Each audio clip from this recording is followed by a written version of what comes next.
let's go back. Let's go way back over 50 years ago to the summer of '69. Yeah. So who was your favorite writers that you announced? Penn Hall and who else? Because you announced a lot of guys. Danny Becker, he was one of the guys.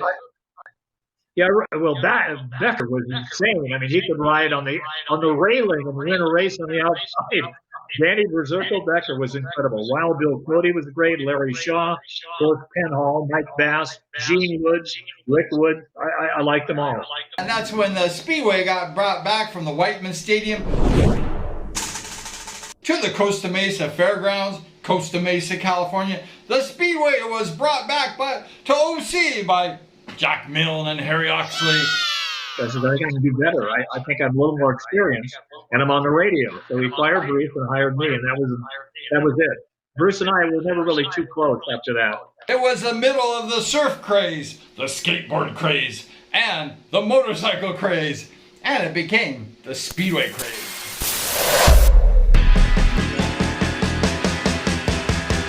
Harry Oxley came up to you and said, you know, we want to replace Bruce because you have this experience as a radio DJ.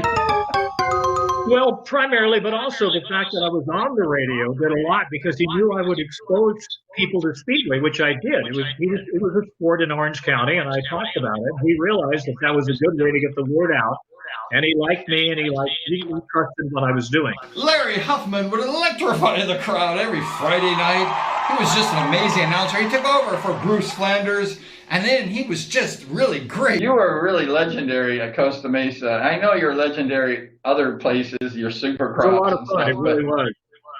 But Costa Mesa was like your big gig, right? I mean, that was like the big show for you.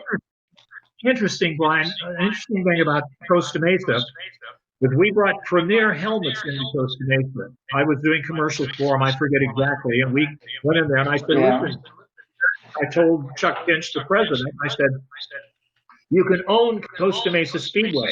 You can have every rider wearing a premier helmet, winning money on it. Now, all the OEMs, the manufacturers, Yamaha, Suzuki, Kawasaki, Honda, they come to Speedway because they want to see what it's all about. So they would come and they'd see all these premier helmets. They'd think, gee, these must be really big. And so that helped premier sales for a long time. True story. And Larry Huffman, he did all kinds of cool stuff. One of the neat things that I was there. And when he interviewed a future Speedway star, and his name was Gene Woods.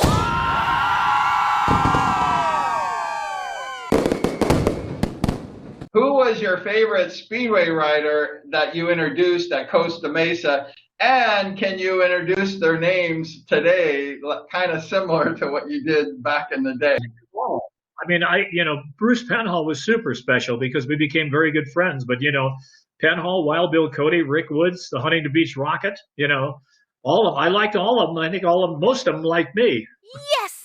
I hope so anyway. But probably Bruce is right. Everybody loved you, Larry. They had a table, just an ordinary table. Larry Huffman would just stand up in that table. I thought they built it special, but it was like the scorekeeper's table. Larry Huffman would stand on that table and he would do the splits. And he would do the Huffman Hop.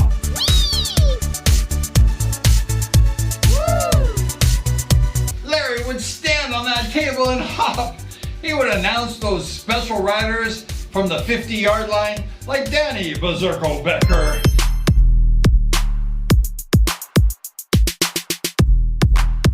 And that was Mike Bass.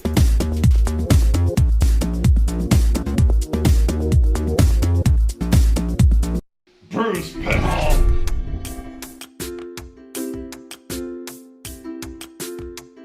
And sliding Sonny Nutter.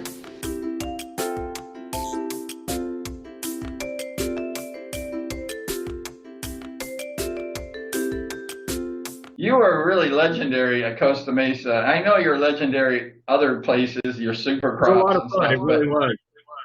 But Costa Mesa was like your big gig. Rick Woods wore the premier helmet, right? Rick Woods wore it. A lot of guys.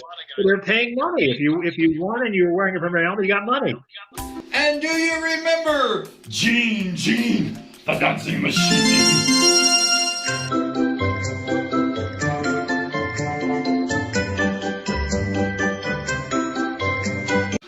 I think Gene was the first super fan of Speedway. I think he had a percentage at the beer concession stands. Why? Because he would walk around the stands. He was a cheerleader. He was like the dancing Barry of the Lakers. And he would yell, "More beer!"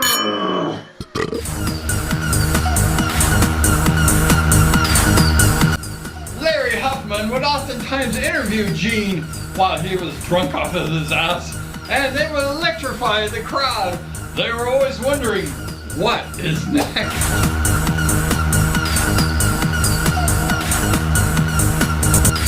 He was a classic. He was an original. He was one of a kind.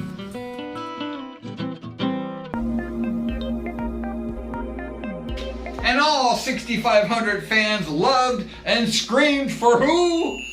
Gene, the dancing machine.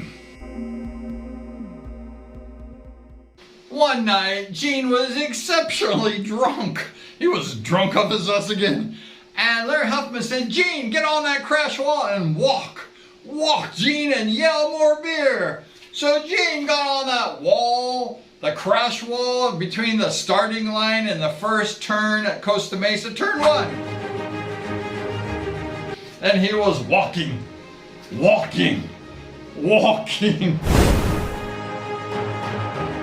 Gene was walking. It was walking, drunk. Whoa!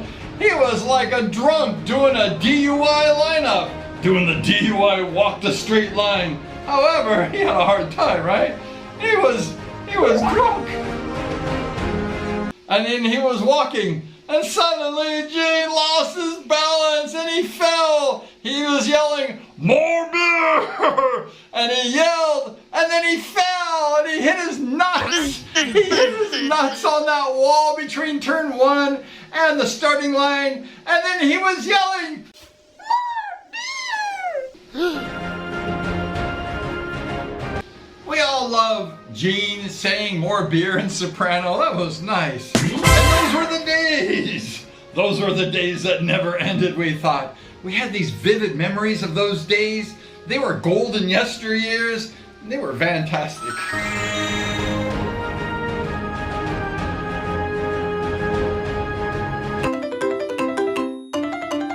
So we were blessed and we were honored to have Jack Milne in attendance.